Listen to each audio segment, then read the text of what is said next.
I snapped the head off the top. Well, that's just not the start I was after.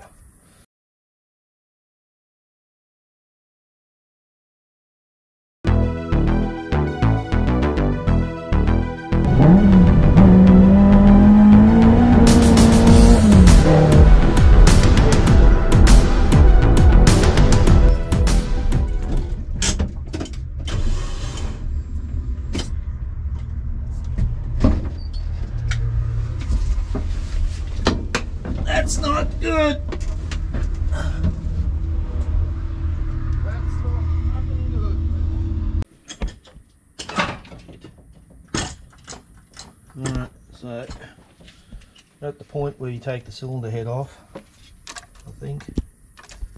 I'll find out later if I'm wrong. So your cylinder head bolts are E14 hex heads, Torx heads, and they're tight. So I don't want to break my brand new snap-on. I'll get my new snap-on rep. Do a warranty on it.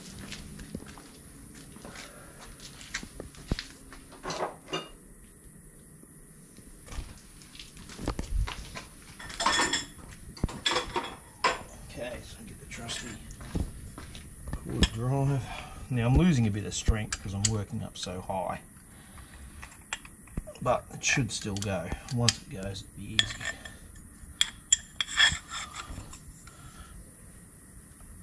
Oh, they are tight.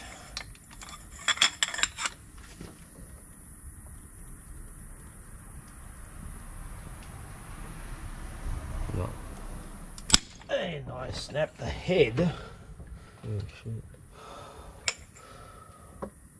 off the top. Well, that's just not the start I was after. There you go. Don't know my own strength. Two things have happened. Either they're not Torx, which I think they are, I didn't get it on low enough, or it's really, really, really tight. It started slipping when you were pulling it, so I think... No, I just turned that whole top off. When you were turning it, it looked like you were lifting. Oh, it could have been working its way off. Now, let me go and grab...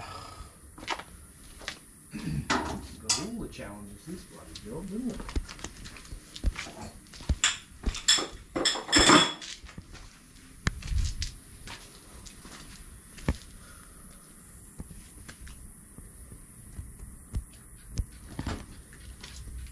So this is an E14 Impacts, and there's nothing to work on there.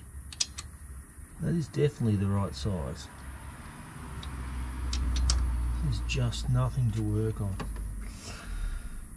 Unbelievable. That's how tight they are. Yeah, they're heavy bolts. What are you going to do now?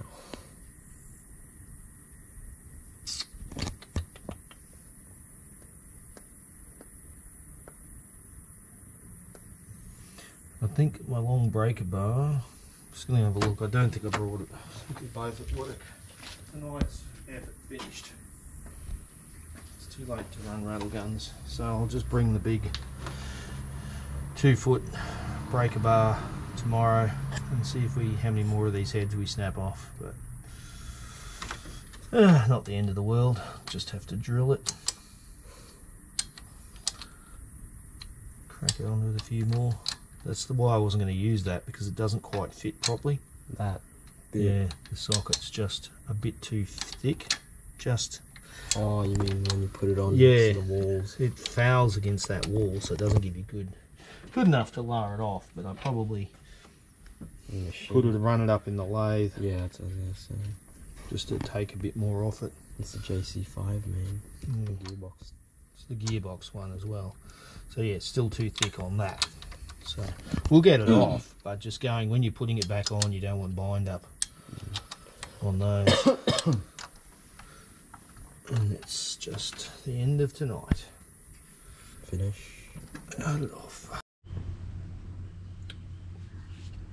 Okay, well, welcome to the the video I'm building on what to do when your timing belt snaps, cracks, warps, you jump timing teeth, whatever's going wrong. So basically I'm building this video to show you why when you take your Renault in, it's £4,000 or 4,000 Australian dollars, or when you've jumped your timing teeth, which is part of the reason why these cars get crushed. So nobody wants to spend 4,000 whatever currency you like dollars on a motor, and the reason it's $4,000 when it's only $1,000 worth of parts is partly because of the mess it makes and the fact you've got to give it a warranty, and there's a lot of time involved.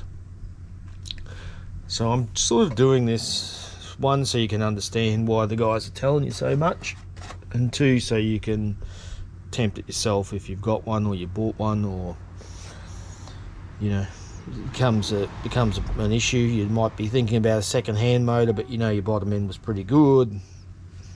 Yeah, everyone, there's 100 ways to skin a cat. All right, so just going to recap. Now I've done heaps of shoots on where we're at, what we've found so far, but just a quick recap. Just one thing after another. So we've got the cylinder head off here. We've seen the bent valves, they're all bananaed, there's no compression. We found the timing belt had lost a strip. We got the timing cover off. You can watch all that in the video. The final thing was, you see there, it's the start of my extraction. Went to undo the cylinder head bolts. For some reason, 3 of them didn't want to just undo. They wanted to shear the top off. Never done this before, but anyway, shear the top off. So right now I'm in the process. I've drilled that one, I've drilled that one, I've drilled that one. The rest are loose. So I'm going to have to drill the cap, drill the center out until it gets so weak that it'll just basically shear off, and the bolt will pop the head off, and then just take the bolts out. So the bolts are held down with the force. So you know, where I go with the restore, you know, this we found one on this bearing journal here. There's been some damage. It's picked up slightly on the camshafts. The camshafts are damaged. You know, is there any damage on the valve guides? Is there any damage in the 2 of the tappets? The hydraulic tappets sit that could potentially cause further issue with their operation, because they leak and can't maintain the hydraulic pressure. So you put the whole head back together. Is it gonna? The valve's not going to sit. Is the valve guide going to drop out? Are they going to leak? You're not going to know all this stuff. So this is part of the reason why, you know, it's a $4,000 job, because you can send this off to a machine shop. They can tell you that it'll all be fine. Send it back. You can send it off to a machine shop. They can tell you it's a pile of junk. You know, basically my method is reuse it and hope. And when you're doing it yourself, that's an option for you. But if you walk into a workshop, hand over £4,000 and drive a car out, you don't expect to have a noisy tappet.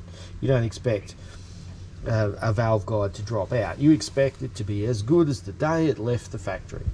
And that's why it costs so much. So I'm going to build this one up. Finish pulling it down, and we're going to put together the video for anyone who's interested. Okay, so we're back at it.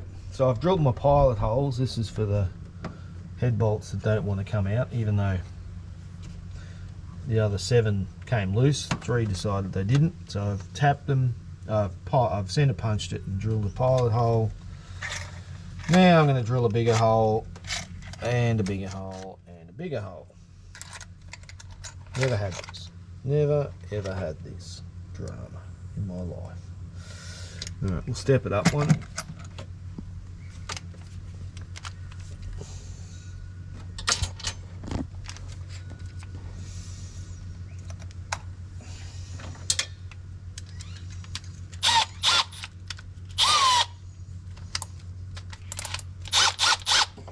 Alright, what I'm doing, I've got a little magnet here in a bag. So that's going to sit down next to it. So as I drill, the swarf's going to come out into that.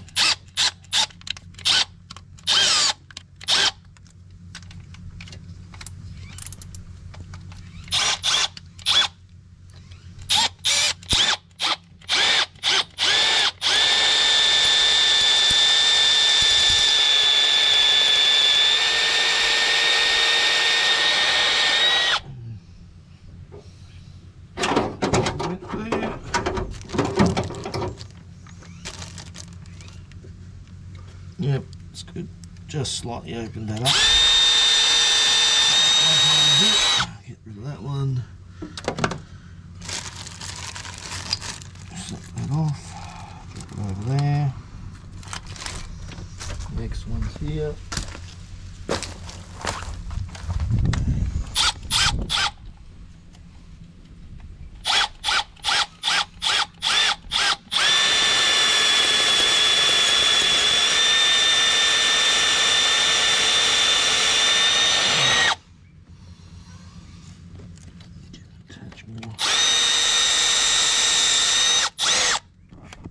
And this one.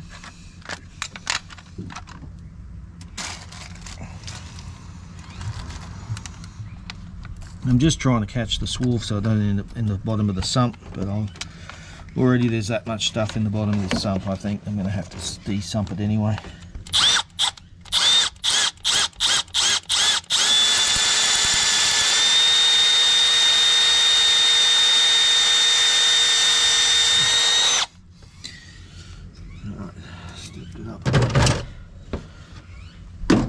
Up again.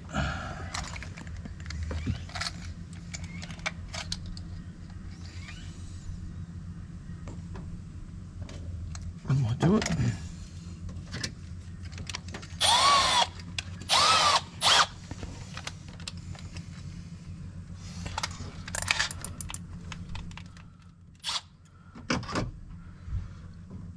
Just gonna take this little baggie, all this swarf in it. Try and dump that in the bin.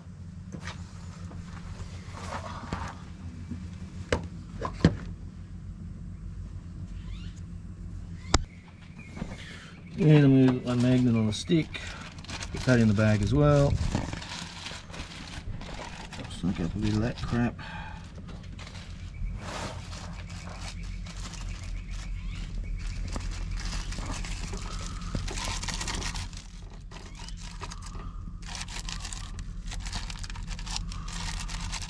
There we go.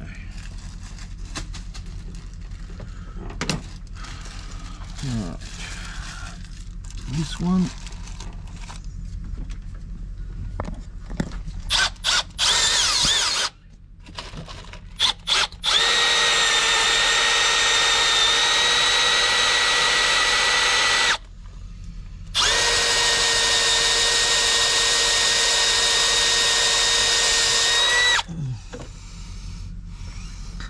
Looks good.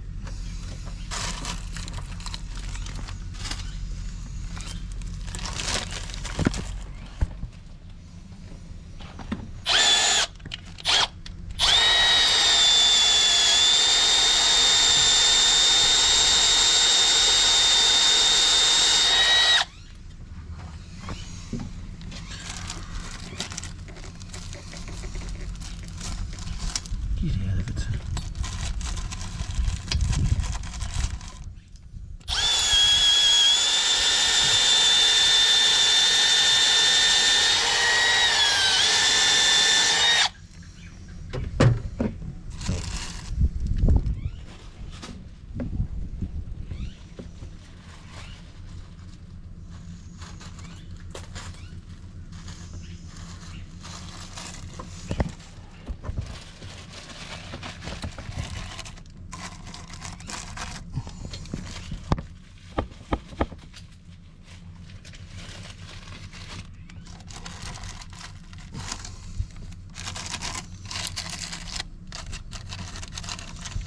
The whole cylinder head's coming off anyway, and the sump's coming off, so it's not really that important to catch it all, but I'd just rather know I had most of it caught.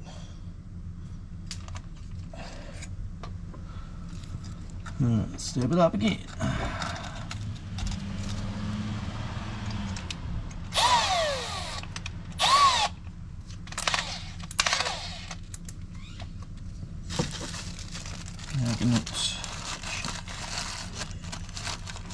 We'll check.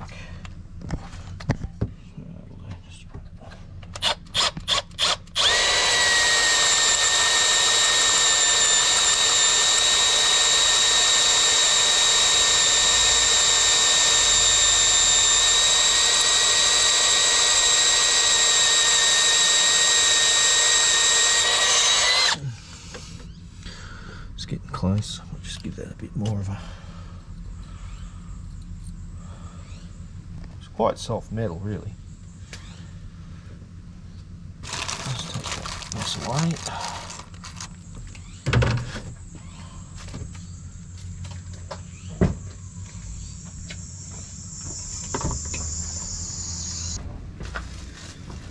Oh, seriously. Bored, he must be bored. Alright, let's do the next one.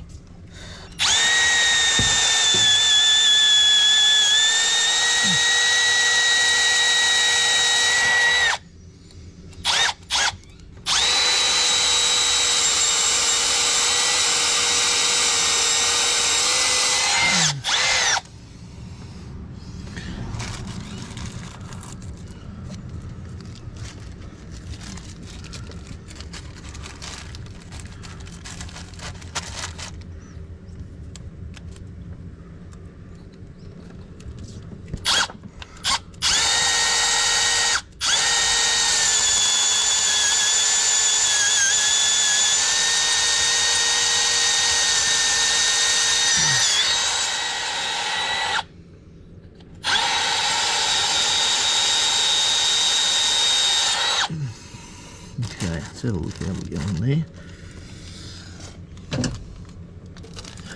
So fairly centralised that one. Could have been a bit deeper. That one's a lot central. That one's fairly central. I might just have to plunge it in a little bit further to release a bit more of the tension off the bolt. But with a bit of luck, once these have been detensioned, may be able to just grab them enough to twist them out. This one here, on the other hand, was the first one that got sheared off, and it's not playing the game.